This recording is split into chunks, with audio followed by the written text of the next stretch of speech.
Hey, this is Karen, Coach's Corner Chat, and joining me is Jay Fausey. Jay, where are you at and what are you up to?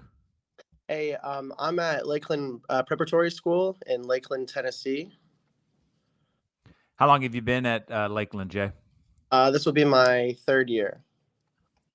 And when you first got there, what were some of the things that you tried to put into place to get things rocking and rolling?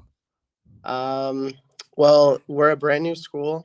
So when I got here, it was only incoming ninth graders. So I was able to build from scratch. Um, I just, with my experiences with coaching at other high schools and with club, I just tried to bring some of the foundations that I've had over to Lakeland, and it's really like kicked off the past 2 years. Been successful seasons. So does that mean now at this point you have freshmen, sophomores, and juniors in your mix? Yes, sir. And when you look back, what are some of the things that you've seen growth wise that those foundations that you put in place that have helped to build the program to now? Um, Basically, like having a sense of community, having the developing team chemistry, being able to trust one another. It's not 1v11; it's 11v11, and just show my players that myself, the coaching staff, we're here for them if they have any questions, if they don't understand like a formation or tactic.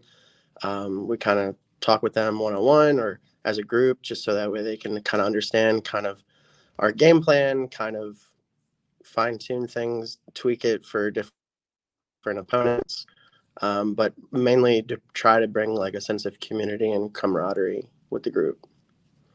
What was it that drew you to Lakeland in the first place? Most people hear like no soccer program, so you got to start from fresh. What brought you and said, "Hey, I want to take on this challenge"? Um, so Lakeland's just outside of Memphis, and for the most of my life, I've been in Memphis, and I just know that um, there's a lot of talent in the surrounding areas and within Memphis itself. And I actually had a lot of friends that grew up out here, and when uh, Lakeland decided to form a new school that kind of branched off from another school district or another city. I just knew like that would be like a phenomenal destination. I knew it would be small, but I knew I can work with the players in that area to grow kind of the sport and take them to the next step. If we look all the way back to the beginning, when did Jay get into soccer? Were you playing as a youth? Like, when did this whole kind of love of soccer begin for you? Uh, so back when I was probably under five, I have two older brothers who played soccer. Growing up in Michigan, we had a ton of just we're outside the whole time playing all sports, but the one sport that kind of stuck was soccer. It was just fun, and then when we moved to Memphis, it just soccer was way bigger than it was in our small town in Michigan, and it was the sense of it being more of like a regional sport to then being like a global international sport. Memphis, bigger city, and there was people from all over the world, and it was just a lot of fun to play with people that don't even speak English, don't even understand, but like the ball is how you communicate on the field. When you look back, what were those experiences like battling against bigger brothers, and how has that helped you now as you kind of delve into coaching and, like you said, pouring into these young men at Lakeland? Um, Basically, you have to tough it out. If you become a better player by playing with people that are older than you, that are bigger than you, because then you can see what their weaknesses are, what your own weaknesses are, and then you can adapt. And then um, you just need to kind of work on all aspects of your game, because you might be good playing against your own age group, but then you get like if you go from JV to varsity, there's probably 2 to 3 year gap, and then the players are bigger. Oh, and by the way, at Lakeland, I am the head boys and girls coach, so I'm coaching all year long. Yeah. That's an interesting dynamic, uh, for sure. Well, let's get into that a little bit. So, in terms of dealing with the boys side and the girls side, what are some of the things that you see that are similar, but then other things that maybe you have to do differently with the two? Um, Similar because of the conference that that Lakeland Middle is a part of. The competition is not as strong as their previous district, and so a lot of the kids coming in, they think that they're just going to run away with the league, or like their tournament and regular season. And for the boys, it's kind of was an eye opener, but for the girls, they really they saw the challenge and they accepted it and they worked very hard.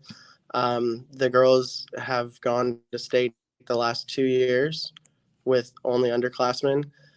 For the boys, we had a JV schedule the first year. And then this past year, we had a varsity and a JV team. And then our varsity team went 500 for the year. And the team that knocked us out in the district tournament ended up going to the state semifinals. So we're young on the boy side, but I think this year got them a lot of good experience to move on because all the other schools were like, oh no, we're losing all these seniors, and this team they're not losing anybody. So they're kind of worried this year. But Yeah, I can see how that could be a positive, being that your group just keeps coming back and you're just building on it. yeah. So you mentioned earlier about playing against your brothers and all that. When did you start getting into yourself kind of organized soccer? Did you start playing on some U team? Did you play high school? Yeah, I played rec growing up, and then about third or fourth grade, started playing club soccer, and then I did that until I graduated. Went to two different high schools, 2 years at a private school in town, and then 2 years at a public school, and then had opportunity of playing D2. Decided not to take it. I wanted to be a teacher. That's where my heart was calling me. And I was like, well, I can become a teacher and I can become a coach, and that's what I love is I teach history and I love soccer. So I think this is like the perfect profession for me.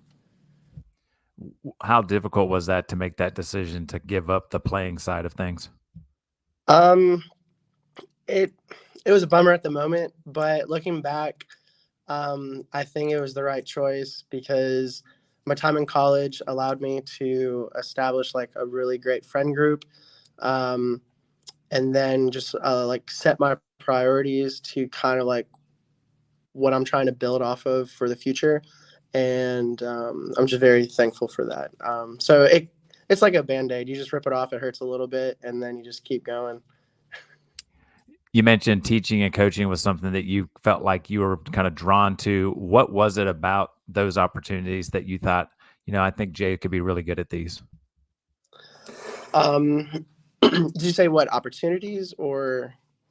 Like when you just said earlier, like coaching and teaching or something that when you left high school, you thought this is what I want to do. Well, what about those opportunities of coaching and teaching that is something that drew you to that? Um, I just like teaching kids really. And I also think that I think it's important to be, at least for the high school coach, to be a teacher at that school, or at least be in the building as much as possible, because then you can, if a kid's having a bad day or if there's something going on, you have that like relationship with the student, and then you can bring that onto the soccer field. And so there's like a level of trust and respect that the players have for you. Yes, there's Mr. J and then there's Coach J, or Fausey. And I just think that you are able to connect with the students more, and then you can have a bigger reach in the classroom or in the building. Even for kids that don't play soccer, you can still teach them different aspects that you would like on the soccer field. Um, yeah. So you go through college, you get your degree. Like, what's the next step? How do you make this next kind of leap in your journey?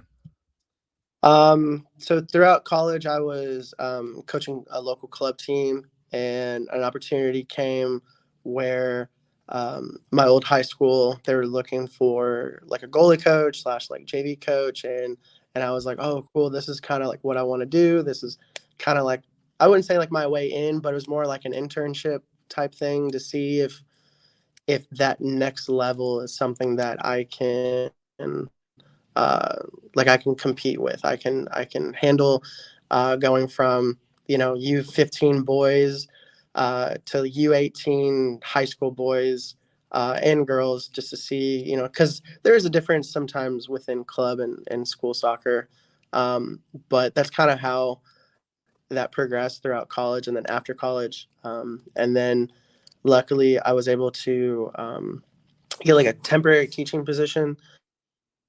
Um, there was an opening, and then that was in kind of in the spring, and then sometime in the next year, I got hired full time, and then I went to grad school for coach. What was it like going back this time, not as a student, not as an athlete, but now on the coaching side? What was that dynamic like? Um, it was interesting. It was actually a lot of fun. Because a lot of the players I played with their older brothers or their cousins. And then my one of my brothers actually graduated from the same school. So I was able to tell them, hey, this is the history of before you were born, of how good the school was, of the level of quality of soccer at the school. And because most of them, none of those people in the early 2000s really came back and would talk with the kids and say, hey, we went to state these 2 years. This is the only time the school went to state, and this is kind of how we did it. This was like the team structure, and so I was kind of able to bring back the nostalgia, but like really the foundation of the school, like soccer program, was built on. And I think the kids really appreciate that, because then they knew like, oh, he maybe knew he went to school there, but things can change over the years. But they're like, oh no, he's invested. The other thing you mentioned was grad school. How does that? I know grad school is a lot of work, a lot of time. How did you balance the coaching, the teaching opportunity, and grad school at the same time? It honestly was a lot of work. I was also as an intern at a local church, so I was just working or coaching or going to school, like basically 24/7, 7 days a week. It was a lot, um, but I had to. I gave a coaching club to high school because that's where I was also working. Felt like I could give enough quality to the club aspect. And so I just focused on the school, and it was tough at times, but I persevered and was able to make it. So then, how long were you at that first high school before you made your next kind of jump? I was there for officially got hired full time teacher in January, and I was there for about 4.5 years. And then, So so this, after those 4.5 years, what causes you to maybe start looking to maybe make a jump somewhere else?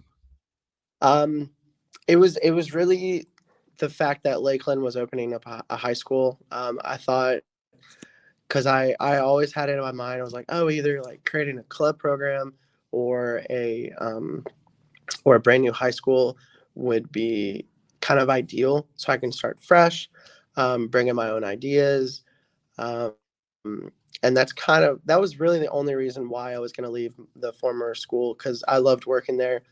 People who were there were great. The kids were great there, but it was mainly like if I would if I didn't get the job at Lakeland, then I would have stayed there probably until I retired. Talking about brothers and family and all that, what has it been like for them to see you take on these kind of this role of coach and as a teacher?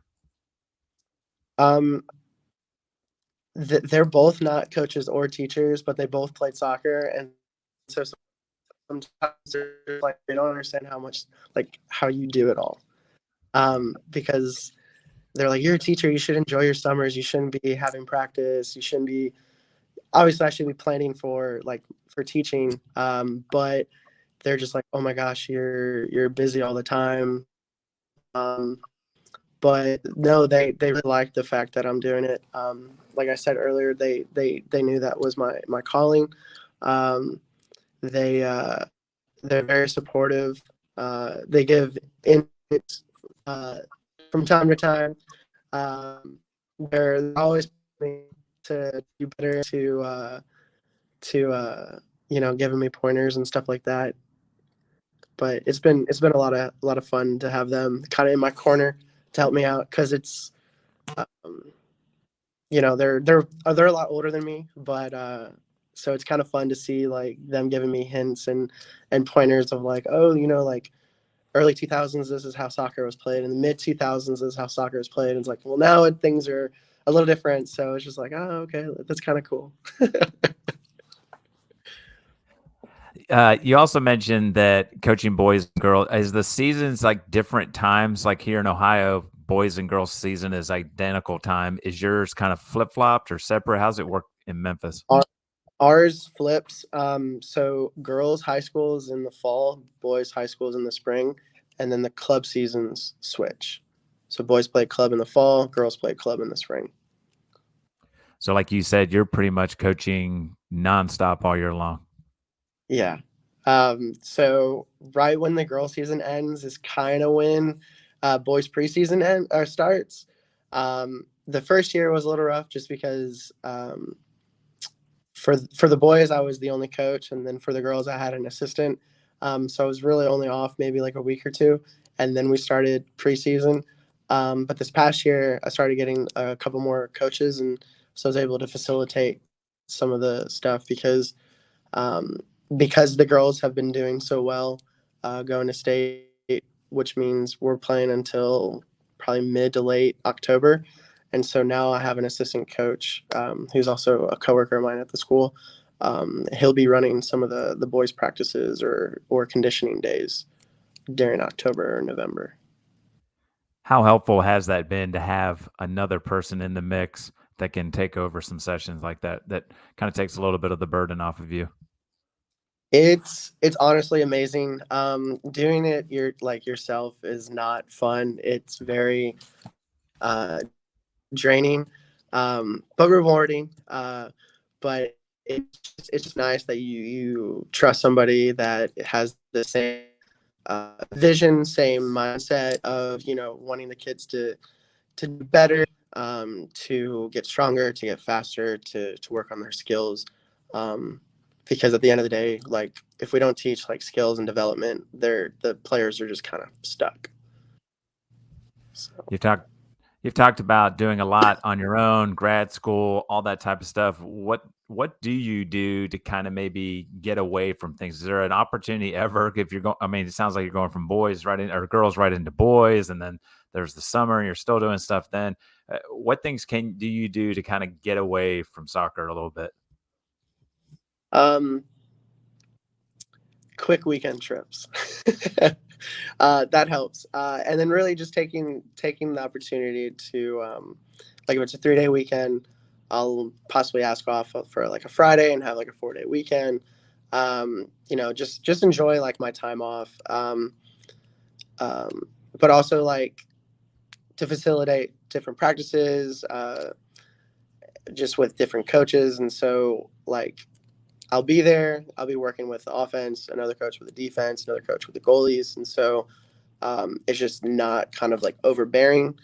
But also, like in Tennessee, I don't know how it is in other states, but there's a 2-week dead period in the summer, so it's all sport, no matter what. It gets hot down here. Um, it's currently hot. It's been heat index of like 115 some of the days. Um, but yeah, just whenever I can, just take like a quick trip.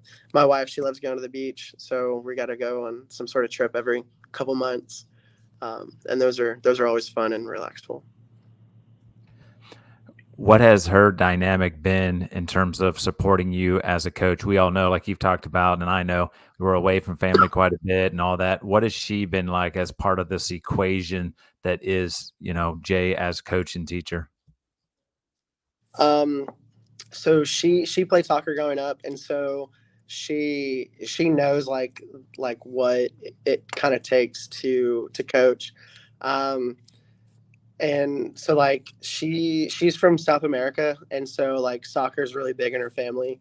And so like my wife and my in-laws and my brother-in-law, like they'll come to games, and then they'll support because they're just like, oh, it's soccer, like we love it, so like we're gonna come and support. And I know like she knows I'm probably like at the school far too long each day, but she knows that it's like what I love. And um, yeah, so but like she is trying to keep me to like, hey, like, keep work and soccer at school, don't bring it home all the time.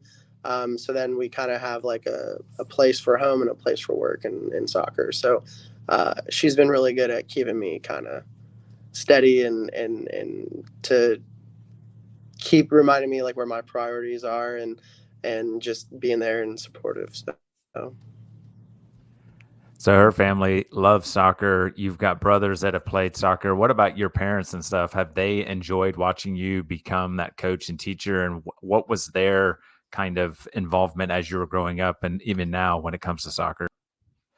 So your wife's family, big soccer fans, love it. What has been the experience on your family side in terms of we know your brothers played, they're giving you input here and there on games and such. What about your parents and what is their kind of impact and their participation in your growth as a coach and player?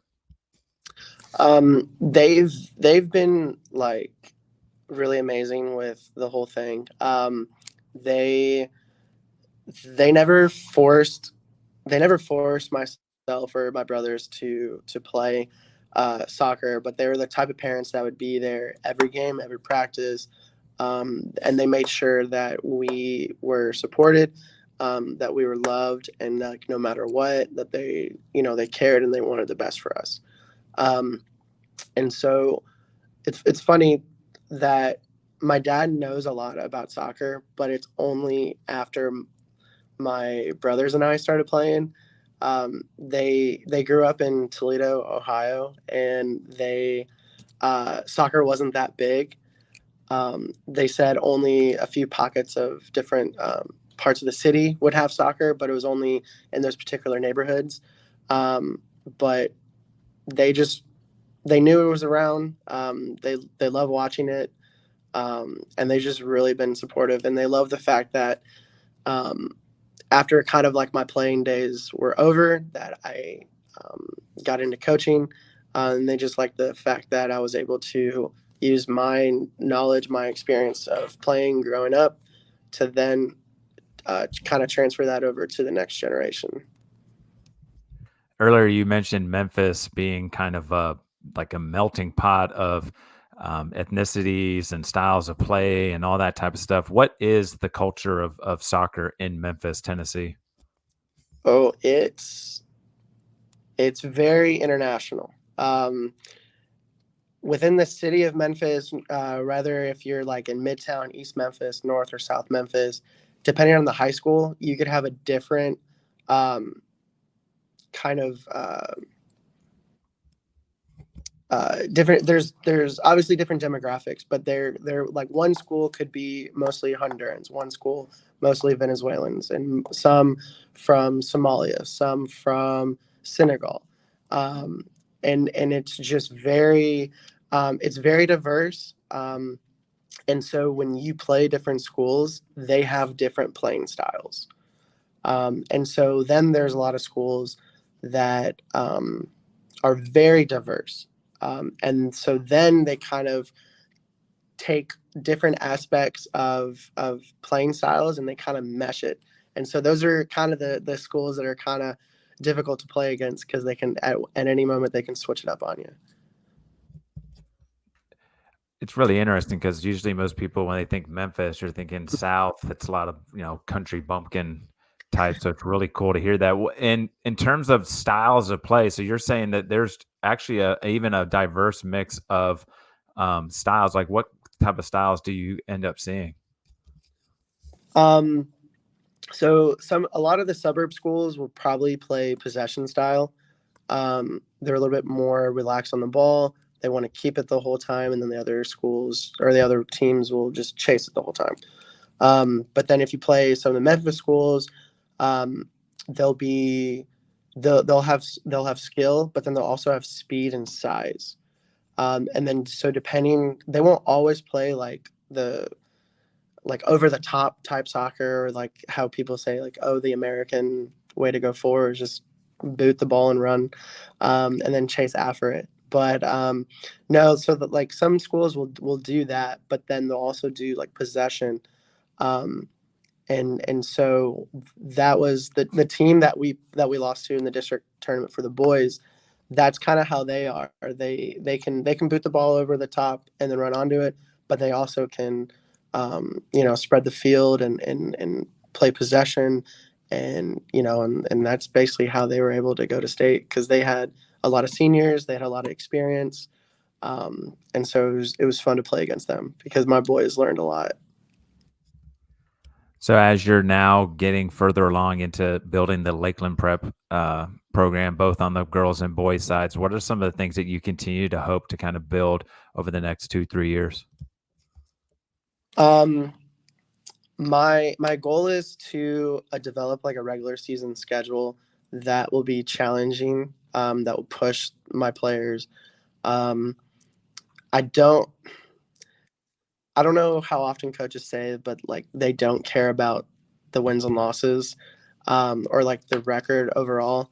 Um, though winning all the games would be nice, but if you play like a cupcake schedule and then you go to a must-win game and you weren't pushed, and the finally you play a team that's tough and you end up losing, well then it you kind of set yourself up for that.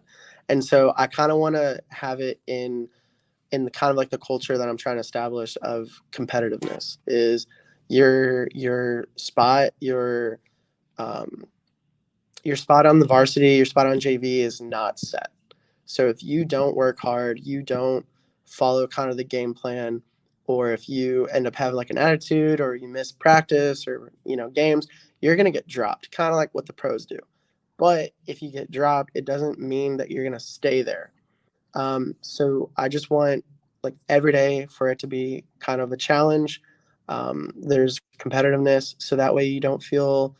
Um, I want you to be comfortable, but I don't want you to be like content, and so you're not really working hard. I don't like players with like egos. Um, I'll kind of shut that down and let them know because if a JV player is busting their butt and trying to do everything right, and the varsity player isn't, well, the varsity player is gonna kind of ride the bench, and then that JV player is gonna come up. But my main goal is to, um, for one, get the boys to go to state. For the girls, is to win a game at state. The past 2 years, we've lost first round at state. We're also the most inexperienced team, the youngest team. So the girls have kind of felt like, oh, we've gone to state twice and we've lost both times. Like, well, it's gonna come. Just trust the process, and it's gonna happen. Don't know how far we'll go, but I promise them like we're gonna win a game if we just keep going on because it's gonna eventually happen. You talked about creating uh, a competitive schedule and what have you. Have the players bought into that? Like, do they understand that? Like, look, we don't get anything from winning 5-6-0 or 7-0. We need to be in those ones because we're preparing for, like the girls talking about, how do we get to that next level? The boys the same way. What can we do now if we face that same team in districts? Do they buy into this as well as, like you said, part of that whole culture that you're building? I believe so. I think like when our schedule came out for this school year for the girls were like, ooh, okay. he means business this year. And I was like, yeah. I was like, it's finally time. First year, I kind of knew what I had for the girls, but I also just didn't know how they would adjust to high school. And so we didn't play that tough of a schedule the first year. Last year was tougher, but then this year is a lot tougher. Like we're playing four teams that went to state this year. Uh, Two of them in our classification, one in the one above us, and then we're playing one team that went to state in Kentucky. And then next year, we're looking to add even more tough teams. And some of the girls are even asking like, "Hey, can we schedule this team? Can we schedule this team? I have friends on that team, and I want to, I want to try and play them my senior year." But yeah, they're. I think the girls and boys, I think they've bought into it. Um, I think they just at the end of the day they just want to play, and they want to show what qualities they have. When you mentioned districts and state, like how many teams make it to state, and how many get to districts? Like, does everyone get into the tournament at the end, and then it gets whittled down? How does that kind of work? So at the district level, each district can kind of set up their parameters. I know with the big public schools in town, they have about 5 or 6 schools in their district, but the coaches meet every year and they decide only the top four make the tournament. But then for us, everybody makes it. Um, and so you kind of have like a playing game. Then you have the quarterfinals, semifinals, and then finals. Um, but if you make it to the district finals, you move on to regionals. And so then there's 2 region games. If you lose the first one, your season's over. If you win or lose the regional finals, you automatically go to the sectional game or sub-state game, and then you have to win the sectional or sub-state game to go to state. And so in West Tennessee, there's only 2 teams that get to go to state. 8 teams overall. Um, so I think how it's broken down, it's 2 teams West Tennessee, 2 teams East Tennessee, and then 4 teams in like Middle Tennessee, kind of greater Nashville area. Um, And then final question I want to ask is when you look at coaching wise, and you talked about like if you hadn't gone to Lakeland, you thought maybe you would stay at the previous school for a while. Is Lakeland kind of like you want to build that legacy there that you're going to be there long term? Like what is kind of maybe your future goals and aspirations as a coach? mhm. I think this is kind of like my long term goal. I I love the school here. If I can retire from here, it would be amazing.